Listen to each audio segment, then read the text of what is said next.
Nah, bagaimana pandangan Bapak sih tentang kesaksian-kesaksian murtadin yang tidak alkitabiah itu, atau berasumsi bahwa karena Allah itu sanggup melakukan segala sesuatu, maka tidak ada yang mustahil. Maka saya bisa seenak dubur saya untuk bersaksi ini dan itu. Nah, bagaimana menurut Bapak? Gini, saya terus terang kalau melihat orang masuk Kristen, saya tidak buru-buru senang. Lihat dulu alasan mengapa dia masuk Kristen. Ya, ada banyak orang pindah agama itu dengan alasan-alasan yang remeh. Itu baik dari Kristen pindah ke agama lain atau agama lain masuk Kristen. Ada yang ya karena ikut suami, ikut istri, atau macam-macam. Tapi yang saya mau itu adalah orang masuk Kristen, dia betul-betul harus mengerti Injil. Karena kalau dia tidak mengerti Injil, masuk Kristen pun tidak ada bedanya, dia tidak selamat. Ya, tidak selamat. Nah, jadi kalau saya mendengar kesaksian, saya pasti mendengar adakah dia menjadi Kristen itu benar-benar sudah mengerti Injil atau tidak. Kalau dia tidak mengerti Injil, saya belum bersuka cita. Alkitab bilang kalau ada satu orang bertobat, maka surga pun malaikat di surga bersuka cita, apalagi kita di bumi. Tapi kalau masuk Kristennya, ternyata pengertian Injilnya tidak betul, lalu apa yang mau disuka citakan? Begitu. Jadi ya bisa sajalah orang bisa menjadi tahap awal, mungkin dia bisa dengan motif yang salah, tapi itu berarti bahwa penginjilannya dia belum sungguh-sungguh menjadi Kristen. Kalau hanya memeluk agama Kristen bisa. Tapi kalau dia belum mengerti Injil, terus dia percaya, yang dia percaya apa? Ya, jadi saya, kalau kesaksiannya seperti saya hanya anggap dia satu langkah dekat dengan Kristen. Tapi belum Kristen. Kristen ditandai pada saat dia terima Yesus sebagai juru selamat dan Tuhan, tetapi setelah terlebih dahulu mengerti Injil. Kalau tidak mengerti Injil, belum bisa. Ya. Jadi menurut saya begitu. Jadi tidak pukul rata ya. Kita dengar kesaksian dengan baik. Apakah ini kesaksian ini dari cerita dia, alasan yang dia berikan, cerita yang dia kasih. Apakah telah menunjukkan sebuah kepercayaan atau pengertian terhadap Injil, baru percaya kepada Injil. Nah gitu pendapat saya. Ya, oke Pak. Berarti saya bisa menyimpulkan bahwa seorang yang bersaksi ya tentang Kristus ya, atau iman Kristen, kalau tidak mengerti sungguh-sungguh itu namanya belum menjadi Kristen yang benar. Nah, jadi untuk memvonis atau mengatakan bahwa dia ini belum sungguh-sungguh, itu masuk juga pengertiannya di dalam memahami firman Tuhan juga ya Pak ya? Ya, jadi kita mungkin tidak perlu buru-buru memberikan penghakiman, harus ada percakapan. Misalnya kalau saya yang mewawancarai para murtadin, maka saya harus mengorek. Dia punya pengertian benar atau tidak. Jadi begini, harus ngerti Injil. Injil itu apa? Ini bukan kita bicara kitab Injil ya. Kalau kitab Injil ya Matius, Markus, Lukas. Tapi inti Injil itu adalah ada beberapa hal. Pertama, bahwa semua kita tuh orang berdosa.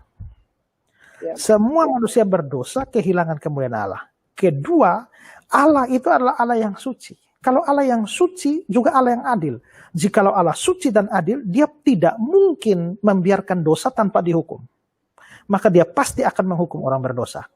Ketiga, kita tidak punya satu cara apapun untuk meloloskan diri dari hukuman Allah. Perbuatan baik tidak bisa, bahkan berhenti berbuat jahat pun tidak bisa. Maksud saya berhenti berbuat jahat itu begini, dosa itu kan hutang di hadapan Allah. Doa Bapa kami, ampunilah kami akan kesalahan kami. Itu bahasa Yunaninya untuk kesalahan itu adalah opelema. Opelema itu hutang. Makanya kalau di King James kita baca ada digunakan kata debts. Atau orang yang bersalah kepada kami itu debtor. Ingat debts collector. Itu penagih hutang. Nah dosa itu semacam hutang. Maka hutang tidak bisa diselesaikan dengan berhenti hutang. Kalau saya berhutang pada Pak sebuah ini. Minta 100 juta. Minggu depan 200, 100 lagi. Sampai 1 miliar.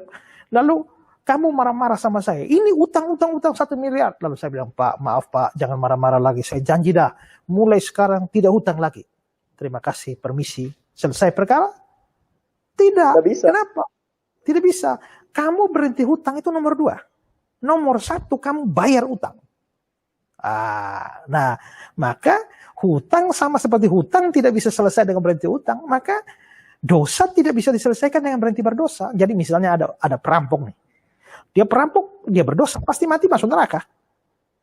Seandainya dia berhenti merampok, mati tetap masuk neraka.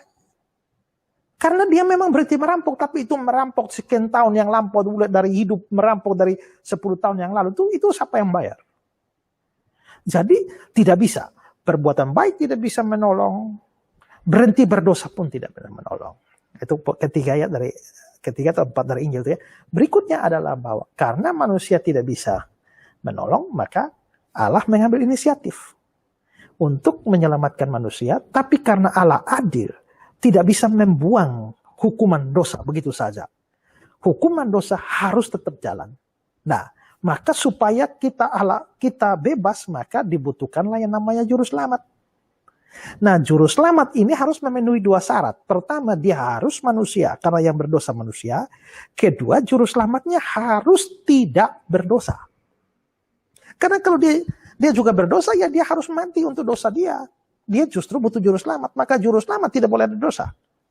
Juru selamat ada dosa, dia mau selamatkan dirinya atau selamatkan kita. Ya. Nah, kalau manusia tapi tidak boleh berdosa, cari di dunia manusia banyak. Tapi yang tidak berdosa tidak ada. Allah ada di surga. Allah ada di surga, tidak berdosa, tapi bukan manusia. Nah, maka solusinya adalah Allah menjelma menjadi manusia. Itulah Natal. Nah, setelah itu berarti dengan kehadiran Kristus setelah Natal itu, maka sekarang juru selamatnya sudah tersedia. Kalau dia juru selamat, maka dia harus menanggung hukuman kita. Hukumannya apa? Mati. Kejadian 2 ayat 17, Roma 6 ayat 23, itu mati. Nah, setelah akhirnya dia mati. Nah, setelah dia mati, itu dia sudah selesai. Lalu poin berikut adalah supaya kita diselamatkan, maka kita hanya perlu percaya kepada Kristus, terima dia juru selamat dan Tuhan. Sola gratia, sola fide. Tidak boleh tambah perbuatan baik apapun untuk selamat. Nanti setelah selamat baru berbuat baik. Jadi perbuatan baik di belakang, bukan di depan. Nah, itu setelah saya percaya Yesus, saya selamat. Setelah saya selamat, percaya Yesus, pasti Roh Kudus diberikan. Kalau Roh Kudus diberikan, namanya juga Roh Kudus. Pasti dia mengerjakan pengudusan. Maka hidup saya mulai berubah. Dari yang tadinya jahat, lama-lama makin baik, makin baik. Ya, maka muncullah perbuatan baik. Itu Injil. Ya. Nah, uji dong, itu murtadin itu. Pemahaman dia terhadap itu benar apa tidak? Nah, rata-rata benar, Pak. Nah, rata-rata tidak benar. Maka sebenarnya mereka hanya dekat Kristen, tapi belum diselamatkan. Ya, tanpa iman yang sungguh-sungguh seperti ini, tidak bisa mereka dibenarkan, biarpun masuk Kristen. Ya, kadang-kadang itulah saya juga prihatin kalau ada orang baru dari Islam, misalnya masuk Kristen, kita terlalu heboh dan terlalu cepat mengekspos. Nah, sudah terlalu cepat diberi panggung. Apalagi diberi kesempatan untuk berkhotbah, dan itu saya paling tidak suka. Kenapa? Karena pengertian mereka saja belum betul. Bagaimana mereka mau, ini nanti model sama kayak orang-orang ya Waloni yang lain-lain yang bodoh-bodoh itu loh ya. Dari Kristen masuk ke sana langsung jadi ustadz. Ya. Jadi kalau saya seorang murtadin misalnya, saya cek dulu pengertian Injilnya. Ini. Kalau tidak benar, saya injili ulang. Saya injili ulang, tuntun dia sampai dia terima Yesus. Setelah itu dia belajar dulu. Jangan buru-buru naik panggung. Ya, belajar dulu. Paling-paling yang diberikan kesempatan adalah setelah imannya benar, dia bersaksi. Ya, bersaksi tentang pengalaman berjumpa juru selamat, dan kesaksiannya itu harus menekankan Yesus juru selamat. Itu harus. Nah, kalau sudah begitu, baru belajar. Setelah belajar, baru kita berikan kesempatan untuk melayani. Nah, itu pendapat saya begitu ya. Oke. Thank you, Pak. Ya. Mantap yang bisa masuk. Oke, makasih ya, Pak.